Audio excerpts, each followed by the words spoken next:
Amados, abram lá em Romanos capítulo 8, versículo 31 a 39. Romanos 8, 31 a 39.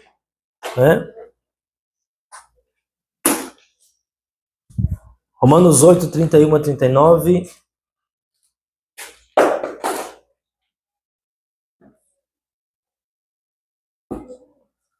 Vamos lá, tá aqui. Ali não tem o retorno hoje, né? Vamos ler então, todos acharam? Diz assim: que diremos, pois, à vista destas coisas? Se Deus é por nós, quem será? Vamos ler todos juntos? Não, pode ser nos dois lá.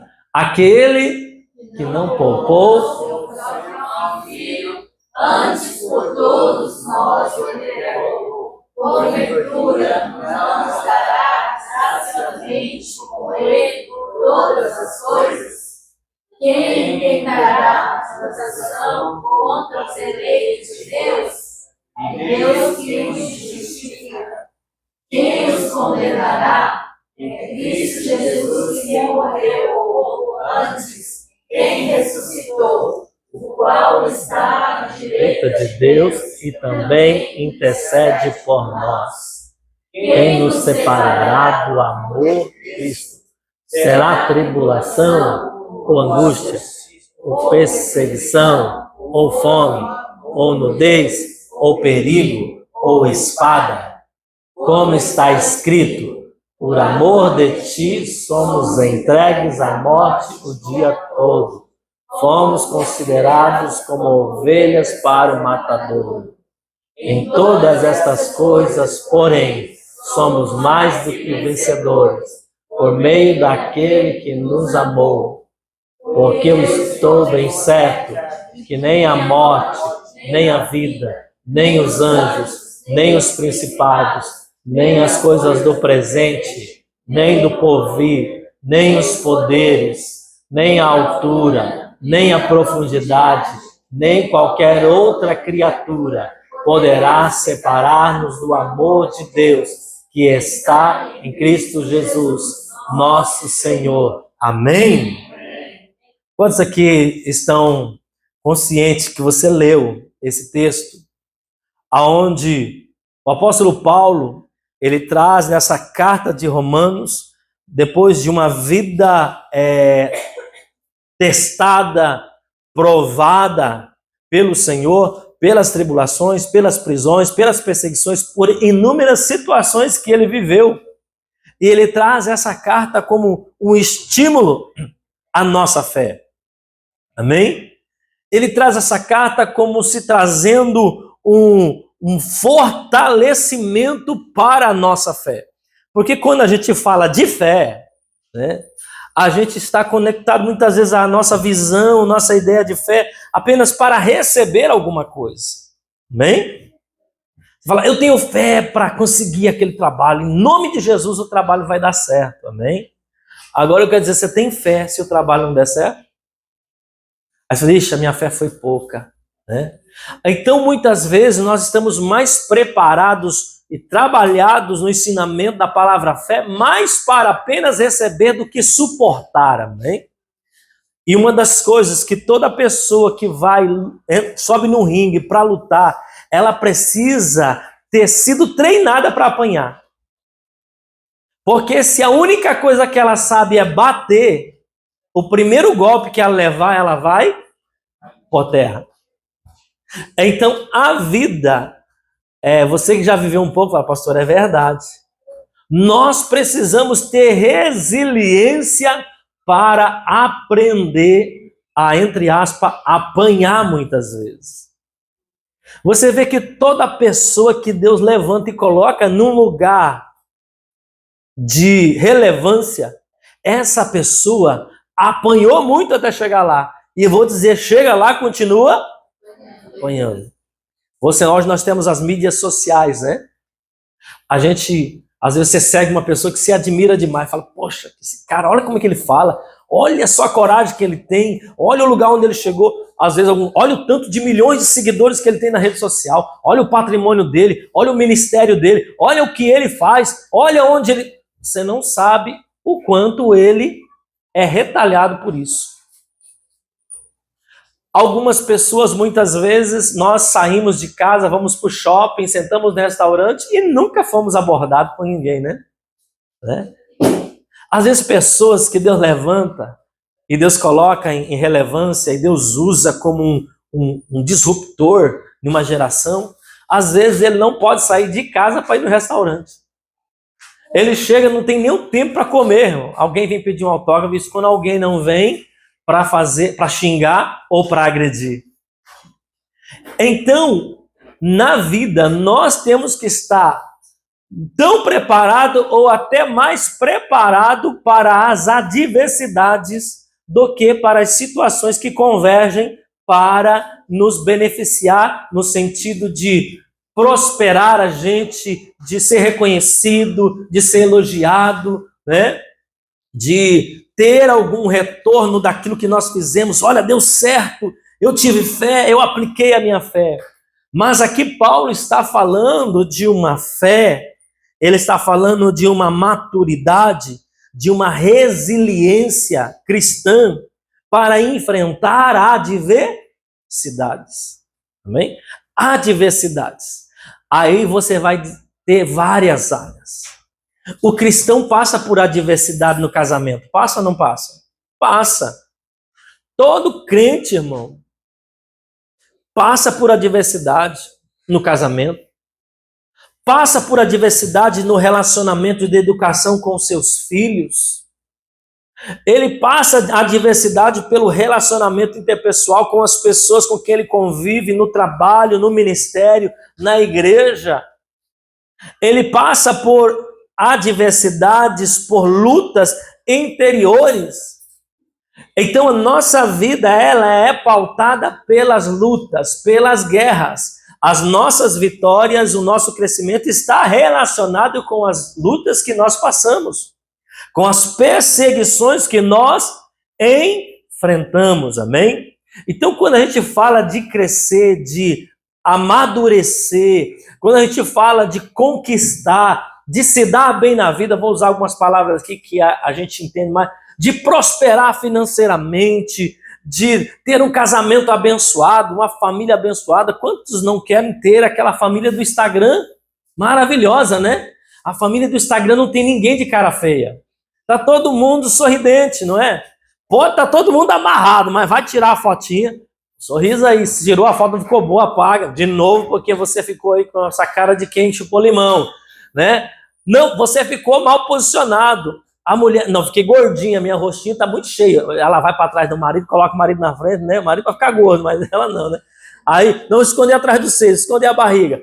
Então fica lindo. Então todos nós queremos ter essa família do Instagram, da postagem do Instagram. Aliás, a gente sempre está olhando a vida de alguém que está melhor do que a gente. Só que a gente não sabe se ele está melhor do que a gente realmente, né? Então, nesse processo de crescimento, nós precisamos aprender a ter uma vida de resiliência.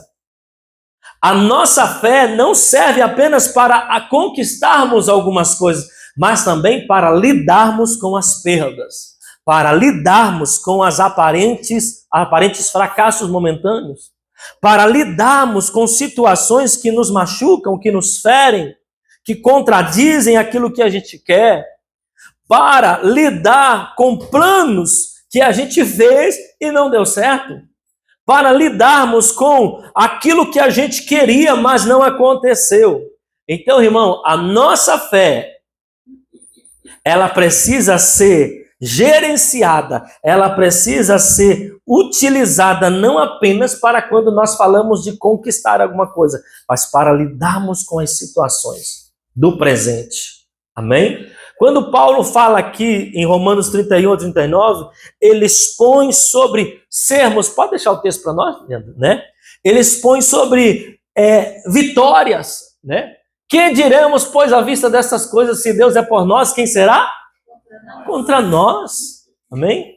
Maravilhoso, a gente começa a dizer, Deus é comigo, irmão. Deus é comigo, ninguém pode comigo, ninguém pode. Ninguém.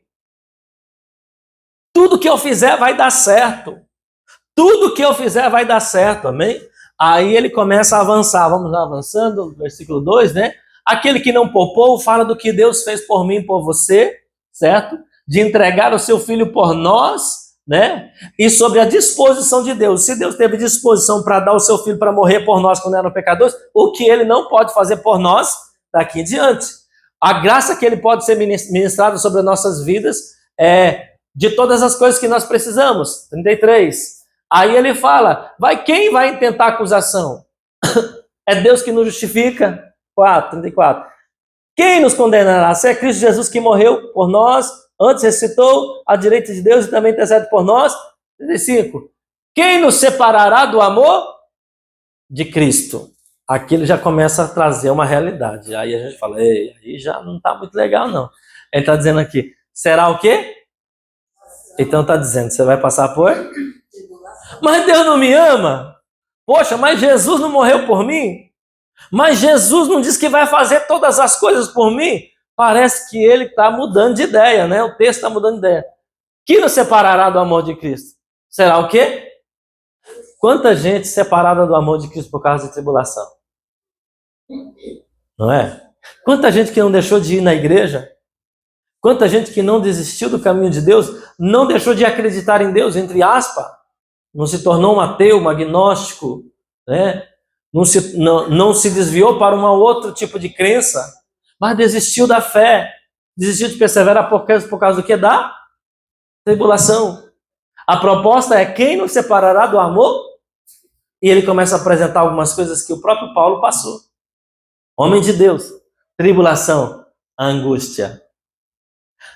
Quando vem a tribulação, né? Você está tribulado. Um passo seguinte é ficar angustiado.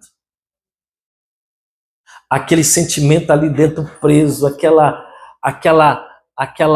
ânsia dentro do seu coração, o que vai ser, né? Como eu vou reagir a isso, o que eu faço, aquela indecisão, aquela angústia, perseguição,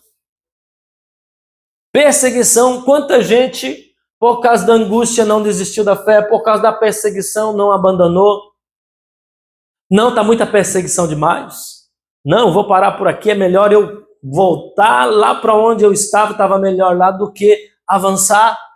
A perseguição faz muito de nós voltarmos atrás. Ninguém gosta de ser perseguido.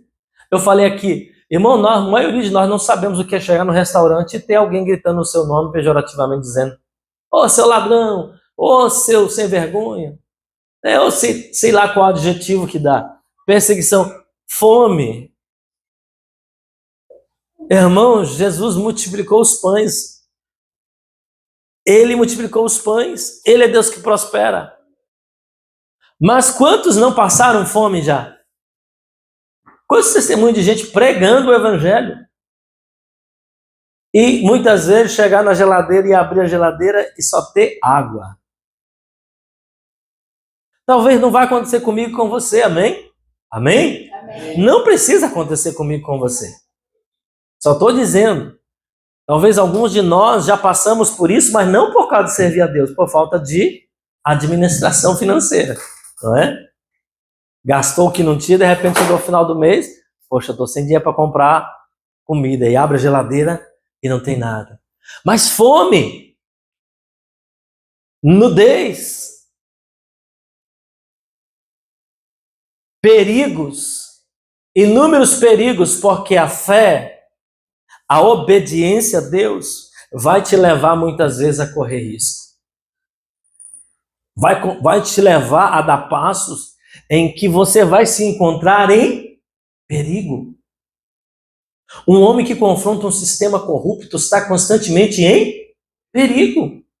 Nós temos no Brasil hoje homens de Deus que têm levantado na política, na justiça, para confrontar a corrupção. Esses homens têm que andar com colete à prova de bala, com segurança. Segurança na porta, não pode ir em qualquer lugar. Alguns não podem sequer sair da casa para ir para um shopping.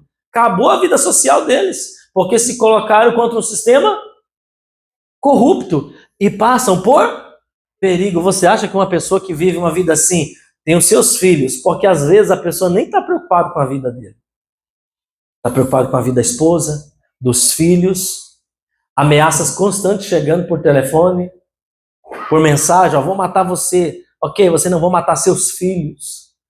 Perigos. Uma pessoa dessa pode ser aquele momento que ela para. Será que vale a pena estar lutando por uma situação que a gente sabe que parece aquele beija-flor indo no rio, pegando uma gotinha de água no bico e levando para apagar um incêndio de maior floresta? Porque às vezes quem está lutando por justiça e está passando por perigo, sente-se assim. Ele sente-se como fosse um no meio de milhões que não estão nem aí. E aí muitas vezes o diabo vai tentar dizer assim, você está oferecendo a sua vida à toa. Não vai mudar. Não vai mudar. Essas pessoas são tentadas a desistir ou não são? São, irmão. Porque tem um momento que você cansa. Tem um momento que a estafa emocional vai lá no topo, entendendo? Você viver em perigo constante é estressante, é ou não é? É. A espada, a injustiça, né? A espada, Paulo está falando aqui muito bem do como era resolvido os problemas na sua época. Uma pessoa, quando ela se levantava contra o sistema, quando ela se levantava para pregar o evangelho, ela estava sujeita à morte através da espada, né? Que era decapitação. O próprio apóstolo Paulo, nos seus últimos dias, o seu julgamento e a sua condenação foi a morte por decapitação. Foi a espada que decapitou o apóstolo Paulo. Ele está dizendo, quem nos separará do amor de Cristo? Será todas essas coisas? Versículo 36. Como está escrito, por amor de ti somos entregues à morte todo dia, fomos considerados como ovelhas para o matadouro. São ovelhas, amém? Ovelhas não tem como se defender. Ovelha, ela vai para o matadouro na maior inocência. Ela não resiste. Você não vê uma ovelha saindo fugindo, que alguém sai correndo atrás da ovelha para trazer o matador. Ela vai sendo conduzida para o matador. Mas essas ovelhas, por serem indefesas, ela tem alguém que defende elas. Salmo 23 fala que o Senhor é o meu pastor. Quem cuida da ovelha? O pastor. Quem guarda a ovelha? O pastor. Quem livra a ovelha da boca do predador? O pastor. Amém? 36, 37. E todas essas coisas, porém, somos mais do que vencedores por meio daquele que nos amou. 38. Porque estou bem certo. Aí mais uma coisa, aquelas perseguições que levam apenas à angústia emocional, alguma situação de perigo emocional. Agora essas, estou bem certo de que nem a morte. Qual que é o estágio final de um ser humano? Morte. A morte. A morte aniquila e acaba com tudo. Algumas pessoas a gente ouve e a gente compreende, a gente fala assim, não, mas talvez se você estivesse numa situação dessa. Algumas pessoas estão desejando a morte, não é? Uma pessoa que muitas vezes está num estágio final, numa situação de muito sofrimento, ela está o quê? Falando, eu preferia a morte do que continuar vivendo. O próprio apóstolo Paulo, em um momento da sua vida, não porque estava angustiado, mas por causa da revelação e do seu íntimo relacionamento com Deus, ele disse, para mim, o meu maior anseio é morrer e estar com Cristo. Porque ele entendia que nem a morte poderia separar, pelo contrário, a morte conecta você com Cristo. Porque, por enquanto, nós estamos aqui nesse processo para ser salvos. Fomos salvos, estamos sendo salvos e seremos salvos, amém?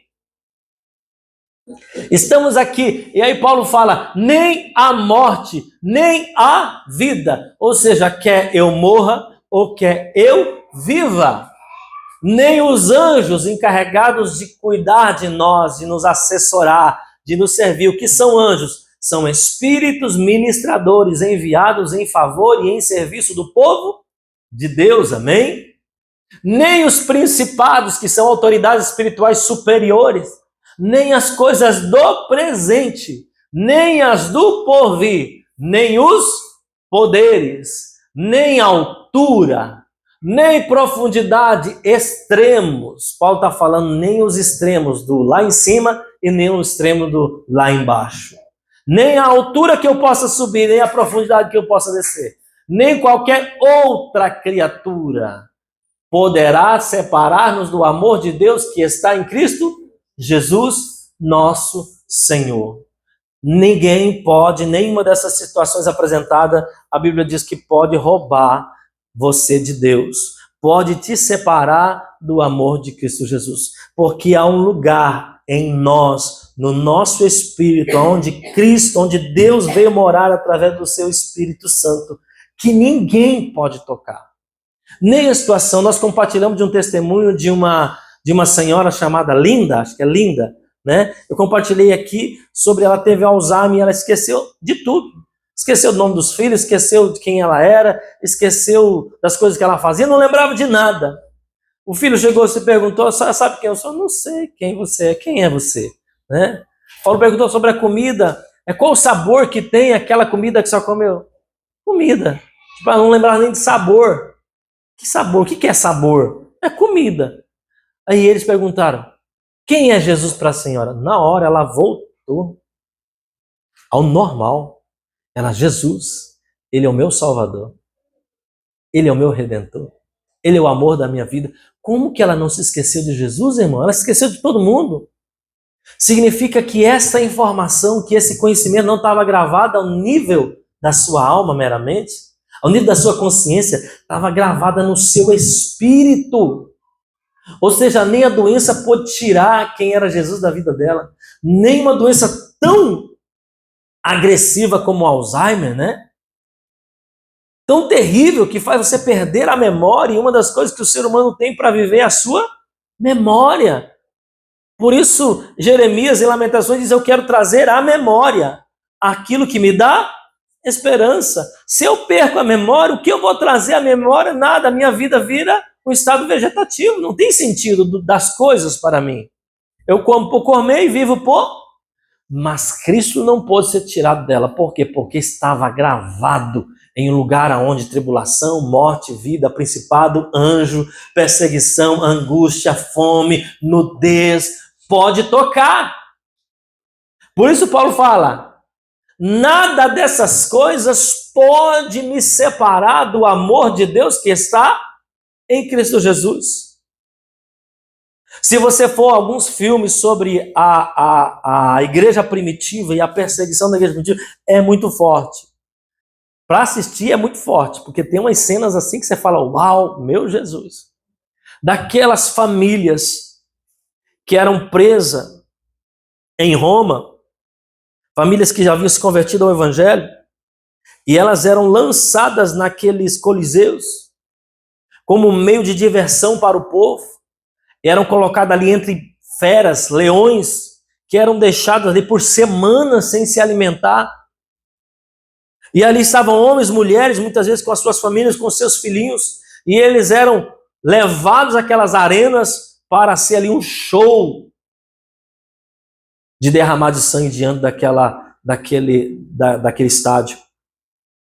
E muitos deles eram indagados se eles estavam decididos realmente a ir ou queriam negar a sua fé publicamente. Irmão, a maioria deles não negavam a sua fé. E não é fácil, imagina você estar com a sua família. Se você está sozinho, você fala, sou eu. Mas você está com a sua esposa, você está com os seus filhinhos. Epa, alguém aqui? Ok. Onde que eu estava? Ok. Está ali com a sua família e você, talvez por você fala, eu vou. Mas quando você olha para sua esposa, quando você olha para os seus filhos, e criança é criança, amém? Criança tem medo, criança vai questionar, vai perguntar, vai chorar, por quê? Papai, desiste, papai, a gente não quer ir para lá. E todo aquele tormento psicológico.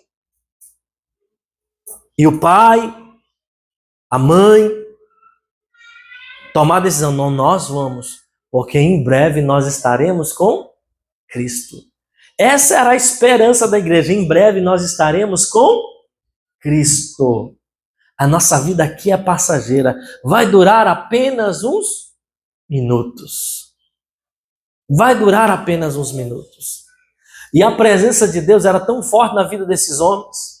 Há relatos, muitos relatos de homens e mulheres que foram martirizados e que morreram sendo queimados e dando glória a Deus e cantando. Ninguém consegue cantar sem queimado. Irmão, você coloca o dedo ali numa chapa quente e você não consegue cantar. Ah, aleluia, não tem jeito, irmão. Mas a presença do Espírito Santo era tão forte com essas pessoas que ela gerava uma espécie de uma anestesia. Você sabe que o Espírito Santo ele é comparado ao vinho. Hoje tem uma discussão, né, se beber vinho é pecado ou não é pecado, bebida alcoólica é pecado, não é pecado. Aí a Bíblia não diz que é pecado. Jesus multiplicou água em vinho, foi água em vinho mesmo, entendeu? Não é pecado, e alguns usam isso, então eu vou beber, entendeu? Mas a Bíblia diz o seguinte: não vos embriagueis com vinho no qual há dissensão, há discussão. Você perde a sua normalidade, a sua forma de raciocinar normal, mas enchei-vos do... Ou seja, ele está falando assim, em vez de você usar o vinho natural para se embriagar, ou para ficar mais alegre, ou para dar aquela relaxada, né? A gente fala, é para a saúde, irmão, o que tem de coisa para a saúde hoje? O vinho é a última coisa recomendada. Não é bom para a saúde, irmão. Que você está tomando isso por causa de saúde? Você está pegando uma brecha na lei ali para tomar um vinzinho. É verdade ou não é? É. Quem quiser tomar. Mas pense uma coisa aí, o conselho bíblico: não vos embriagueis do vinho, mas enchei-vos do Espírito. Uma coisa é natural, é tomar. A outra é encher o seu espírito. Então o espírito e o vinho, eles estão muito correlacionados na Bíblia. E você sabe que o vinho, ele era uma forma de anestésico emocional. Para você se alegrar. O que o álcool hoje serve na maioria das vezes? Para a pessoa fugir da sua realidade difícil, não é? Para dor emocional. A pessoa quando bebe, ela se esquece das suas angústias, né? E aí aquilo passa a ser um refúgio diário. E ela utiliza aquilo. E a Bíblia fala que o Espírito Santo entra nesse lugar onde você usaria entorpecentes, drogas, para se sentir bem. O Espírito Santo entra ali e preenche aquele lugar. E o vinho é uma espécie de anestésico. Você sabe que antigamente, quando se ia fazer cirurgia, não se tinha anestesia como se tem hoje. O que eles faziam? Dopava o paciente. O paciente ficava bêbado, porque o álcool, ele traz um anestésico para o corpo. Já você beba, apanha e não sente dor, né? Bêbado não sente dor, irmão. Ele está sob o efeito de álcool, ele está anestesiado. Você sabe o que acontecia com esses homens que eram perseguidos, submetidos a martírio e morte por causa do Evangelho? O Espírito Santo vinha e embriagava eles com a presença dele. E eles sentiam-se anestesiados. Por isso eles podiam cantar, adorar e louvar quando estavam sendo queimados. As pessoas ficavam assim, sem entender como que uma pessoa conseguia fazer aquilo diante de uma tortura num grau tão elevado. Era para ele estar gritando, era para ele estar espraguejando, era para ele estar pedindo misericórdia, mas ele estava embriagado com a presença de Deus. Como nós passaremos e passamos por todas as situações que nós estamos passando, quando nós estivermos tomados pelo Espírito Santo. O Espírito Santo vai anestesiar a dor dessas situações na nossa vida, amém? Ele vai fazer com que você tenha essa resiliência para que você possa se manter em pé, para que você possa não desistir, porque a fé que Deus nos dá, ela não serve apenas para as conquistas, mas para suportar os momentos de luta, amém? No caminho para conquistar aquilo que Deus tem para você, vai ter muita perseguição, tem ou não tem? Tem. No caminho que a gente tem, às vezes você está com um projeto na tua vida, irmão, ó, como é difícil, não é? É ou não é? Você faz, a gente escrever no papel é muito fácil, não é? Ó, vou fazer isso, vou fazer aquilo, tal dia, tal... O projeto está todo maravilhoso. Uau! A hora que você vai executar, é resistência daqui, é um que não quer ali, é outro que fala mal, é outro que desanima, é alguém que não vai dar certo, rapaz, já tentei fazer, não vai dar certo. É luta, é perseguição, e você começa a crescer, alguém começa a ficar com inveja e começa a boicotar, alguém começa com resistência, vem o desânimo nas pessoas que estão com você, é ou não é? Alguém diz uma coisa para você que machuca você e de repente chega um mês depois você fala assim, estou desanimado, estava tão animado quando eu comecei, agora parece que não vai dar certo mais. Lutas e tribulações, e aí você precisa, a mesma fé que você teve de inspiração para projetar, você vai ter que ter agora para ter resiliência para não parar. Tudo que você começa na vida você vai ser tentado a parar pela metade. Se você olhar bem, as pessoas que chegam a um nível que a gente está admirando, elas não tiveram a vida diferente que a gente tem. Ah, não, fulano não teve problema. Teve. A única coisa que ele não fez foi desistir. Então a mesma coisa que ele conseguiu, você pode conseguir. A única coisa é que ele não desistiu. E você não vai desistir, amém? Não vai desistir daquilo que Deus tem para a sua vida. Vontade você tem, motivos, você tem um monte de motivos aqui, é perseguição, é tribulação, é uma escassez financeira, é a falta de alguma coisa na sua vida, é uma enfermidade, é algo, tudo vai ter, mas você não vai desistir, porque a Bíblia está dizendo que nada dessas coisas pode separar, e eu tudo posso naquele que me fortalece. Então, se eu tudo posso naquele que fortalece, todas as adversidades que estão presentes, eu posso suportá-las e posso vencê-las. Eu tudo posso naquele que fortalece não é ausência de adversidade. Eu posso todas as coisas naquele que fortalece, eu vou vencer isso. Eu vou vencer isso. Eu vou vencer essa perseguição, eu vou vencer esse tempo difícil na minha vida, eu vou vencer essa dor, eu vou vencer essa aflição, eu vou vencer porque Jesus já venceu. Então eu posso todas as coisas daquele fortalece, não está dizendo que tudo vai acontecer do jeito que a gente planejou. Está dizendo que vai acontecer tudo do jeito que Deus planejou. Amém? E aí Tiago, capítulo 1, versículos 2, 4 e 6, diz assim: meus irmãos, considerem por motivo de grande alegria o fato de passarem por diversas provações, e a perseverança, versículo 4, e a perseverança deve ter ação completa, a fim de que vocês sejam maduros e íntegros, sem que falte a vocês coisa alguma. Se algum de vocês tem falta de sabedoria, peça a Deus, que a todos dá livremente, de boa vontade ele será concedida. Peça, porém, com fé, sem duvidar, pois aquele que duvida é semelhante à onda do mar, levada e agitada pelo vento.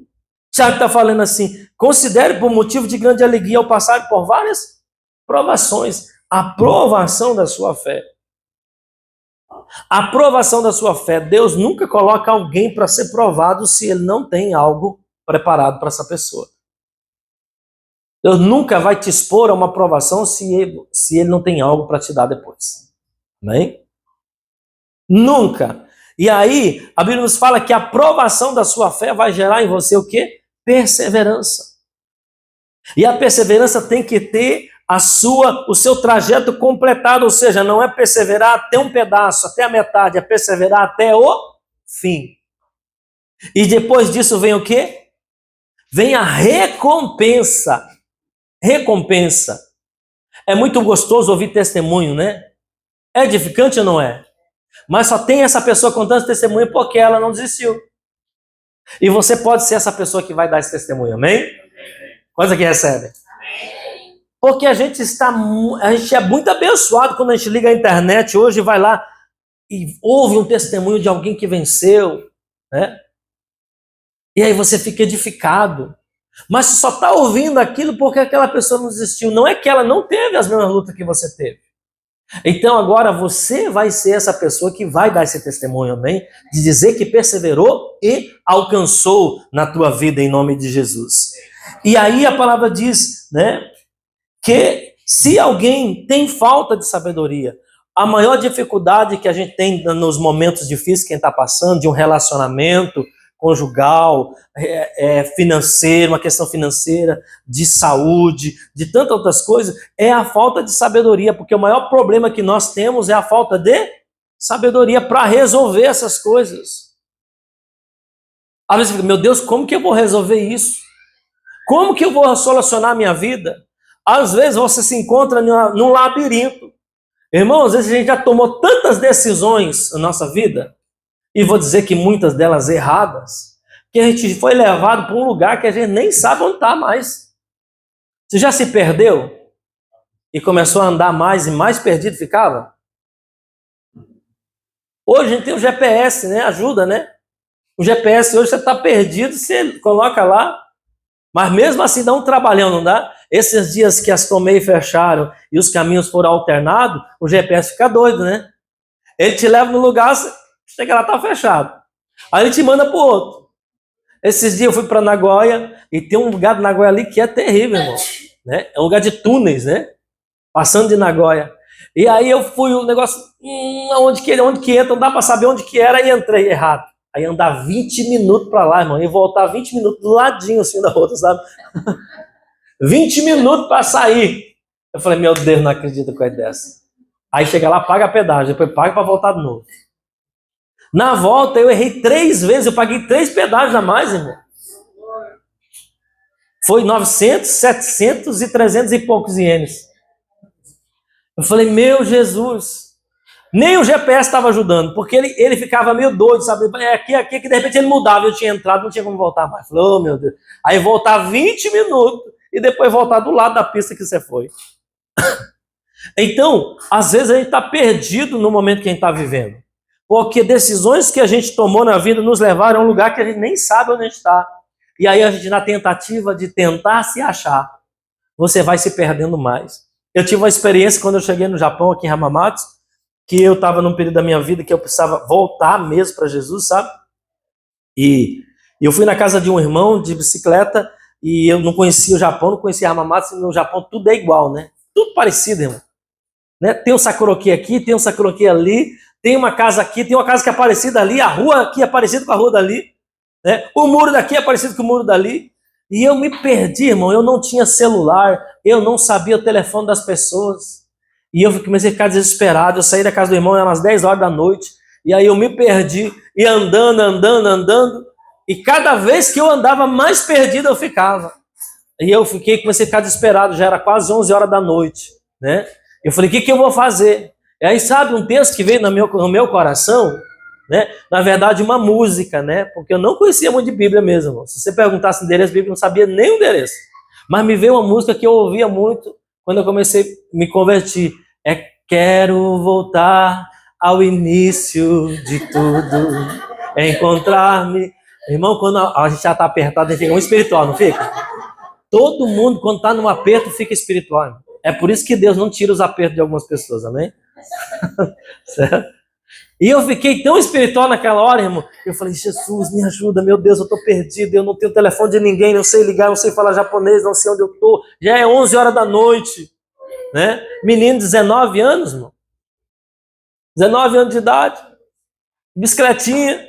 E aí eu comecei a lembrar dessa música. E quero voltar ao primeiro amor, ao primeiro amor. Eu sabia que era algo bíblico, né? E tá em Apocalipse, né? Certo? E aí eu falei assim, o Deus falou comigo, você precisa voltar ao início. E aquele aperto me fez lembrar que eu precisava voltar para Jesus mesmo. E Deus falou comigo, você precisa voltar para mim. E você precisa voltar ao início. Eu falei, a única maneira de eu me achar é voltar aonde eu me perdi. E eu fui tentando não mais achar a saída. Eu fui tentando achar o caminho de volta. Para muitos de nós, não é procurar um caminho alternativo para chegar onde a gente quer. A gente precisa procurar o caminho de volta para o lugar de onde nós nos perdemos. Porque quanto mais você tentar achar o caminho para chegar ao destino que você quer chegar, sem voltar ao começo, você vai se perder mais. E aí eu tinha um pouco na memória os lugares por onde tinha passado. Dali em diante eu não tinha nada na memória. Correto? Era tudo novo. Mas por onde eu havia passado, eu conseguia lembrar. E aí eu fui voltar, era uma meia-noite e pouco, irmão. Eu consegui voltar lá perto da casa do irmão de novo. E aí quando eu voltei lá, encontrei. Aí eu fiquei parando, meu Deus, por onde que eu vim? Não, é uma avenida reta, irmão, não era difícil. Só que quando eu desviei o caminho, eu comecei a entrar para um lugar que eu nunca tinha visto. Aí voltei, lembrei. Aí peguei. Aí cheguei em casa, já era quase 2 horas da manhã. Entendeu? Então, às vezes nós estamos perdidos em certas situações da nossa vida. Porque a gente já fez escolhas, tantas escolhas, que nos levaram a um lugar aonde a gente não sabe para onde ir. E aí a Bíblia nos fala que se você precisa de sabedoria, peça a Deus. Porque a sabedoria está baseada, fundamentado no temor ao Senhor. E a sabedoria sempre te leva ao princípio, ao retorno ao princípio. E aí nós entendemos que os problemas não são os nossos grandes problemas, mas na verdade é a falta de sabedoria que nós precisamos de ter para enfrentar situações na nossa vida. Amém? Que nós vamos passar, mas que o Senhor disse que Ele estaria conosco. Amém? Quer dizer para você que você não está sozinho nessa batalha. Que você não está sozinho nessa batalha. Que o Senhor é com você. E a Bíblia diz, se Deus é por nós, quem será? Contra nós. Você vai vencer essa guerra. Amém? Diga para o seu irmão, diga, você vai vencer essa guerra. Você precisa de sabedoria? Peça a Deus. Peça a Deus. Deus vai te dar sabedoria para lidar com esse problema. Deus vai te dar sabedoria para lidar com essa situação na tua vida. Amém? E Ele vai te capacitar. E Ele é por você. Amém? Vamos ficar em pé? Glória a Deus. Amém? Diga nem morte, nem altura, nem principados, nem potestades, nem coisa desse mundo e nem do porvir poderá nos separar do amor de Deus que está em Cristo Jesus. Amém?